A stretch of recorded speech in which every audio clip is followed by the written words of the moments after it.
Hello everyone, আসসালামু আলাইকুম। সবাই কেমন আছেন? আশা করছি যে যেখান থেকে ভিডিওটা দেখছেন সবাই অনেক বেশি ভালো আছেন। আল্লাহর রহমতে আমরা অনেক ভালো আছি। আজকে আপনাদের সঙ্গে একটা রেসিপি শেয়ার করব, যেটার জন্য অনেক বৌমারা দিন রাত কান্নাকাটি করে। সেটা হচ্ছে লেগ পিস। তো লেগ পিস আমার দেখা অনেক মানুষ আছে যারা হচ্ছে শ্বশুরবাড়িতে নাকি লেগ পিস খেতে পারে না, সেজন্য তারা কান্নাকাটি করে, তাদের খারাপ লাগে, তাদের খুব খুব কষ্ট হয়।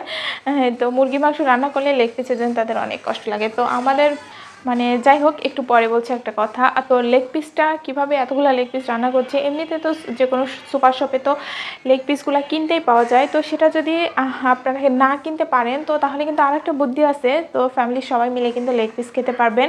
সেটা হচ্ছে মুরগিগুলা যখন কিনে নিয়ে আসবে, তখন লেগ পিসগুলা যদি রান্না না করেন, দুটো দুটো করে তুলে রাখেন, তাহলে কিন্তু একটা ফ্যামিলিতে কতজনই বা লোক থাকে, তো একসাথে কিন্তু 3টা বা 4টা মুরগির লেগ পিসগুলো সরায় রাখলেই কিন্তু একদিন কিন্তু মাসে একদিন কিন্তু সবাই মিলে একসাথে রান্না করলে কিন্তু একসাথে সবাই মিলে খেতে পারবেন।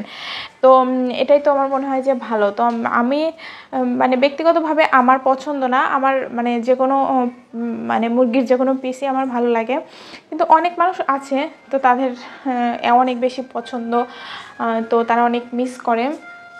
তো সেজন্যই আর কি এই ভিডিওটা বানানো, সেই সকল আপুদের জন্য।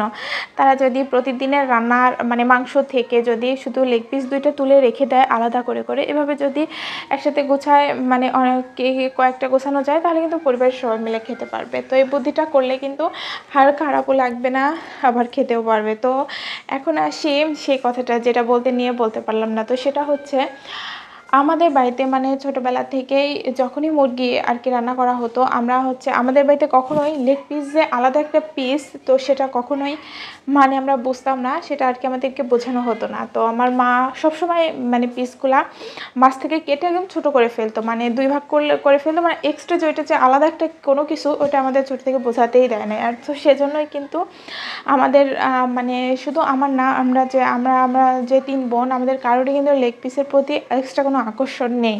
তো এটাই আমার মনে হয় যে সেটাই ভালো, আমাদের জন্য আর কি সেটাই ভালো হয়েছে। তো কোথাও যদি যাই বা কোথাও কিন্তু এটা যে পেলাম না, খেতে দিল না, বা এটা নিয়ে কোনো আফসোসই হয় না কারণ ওইটা তো এক্সট্রা যে ওইটা যে আলাদা কিছু, সেটা তো মনেই হয় না। তো এটাই ভালো। আসলে সন্তানকে এভাবেই বড় করা উচিত যে খাবার নিয়ে যে আকাঙ্ক্ষা থাকে, যেটা ওইটা যেন না তৈরি হয়। বা একমাত্র সন্তান যারা থাকে, তো থাকে না, অনেকেই আছে তো একমাত্র সন্তান থাকে, তো তারা কিন্তু ওই পিস খেতে খেতে তারা আর অন্য কারোর সাথে শেয়ারই করতে পারে না। তো এমনও আছে, অনেকেই আছে তারা ভাবতেও পারে না যে মাংস রান্না হবে আর লেগ পিস 2টা সে খাবে না, অন্য কেউ খাবে, অন্য কারোর সাথে শেয়ার করতে হবে, এটা তারা কল্পনাও করতে পারে না। তো সেই সকল মেয়েদেরই কিন্তু বিয়ের পরে অনেক বেশি কষ্ট হয়। তো বিয়ের পরে এমন কোনো ফ্যামিলি নেই যে সেখানে শুধু বৌমাকেই সব বড় বড় ভালো ভালো জিনিস খাওয়ানো হয়, কারণ সেখানে তার ননদ থাকবে, দেবর থাকবে, বা হাজব্যান্ডও তো আছে, বা শ্বশুর শাশুড়ি। তো আসলে এজন্যই কিন্তু আসলে এভাবেই সন্তান বড় করা উচিত। তো আমার মেয়েকেও আমি সেভাবেই বড় করব ইনশাল্লাহ, যে এই খাবার নিয়ে তার আফসোস থাকবে না। তো আমার নিজেরই এক কাজিন আছে একজন, তো সেও এরকম, সে ওই পিসটা ছাড়া সে খায় না, তার খাওয়াই হয় না। তো এগুলো একটা প্রবলেম।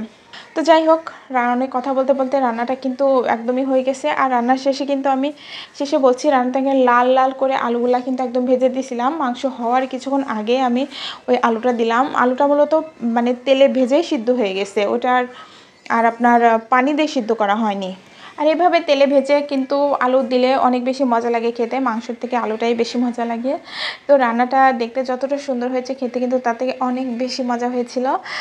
তো আপনাদের সঙ্গে শেয়ার করলাম। ভিডিওটা আপনাদের কেমন লাগলো সেটা কিন্তু অবশ্যই কমেন্ট করে জানাবেন। আর আজকের ভিডিওটা এ পর্যন্তই। সবাই অনেক অনেক অনেক বেশি ভালো থাকবেন, আমাদের জন্য দোয়া করবেন। আল্লাহ হাফেজ।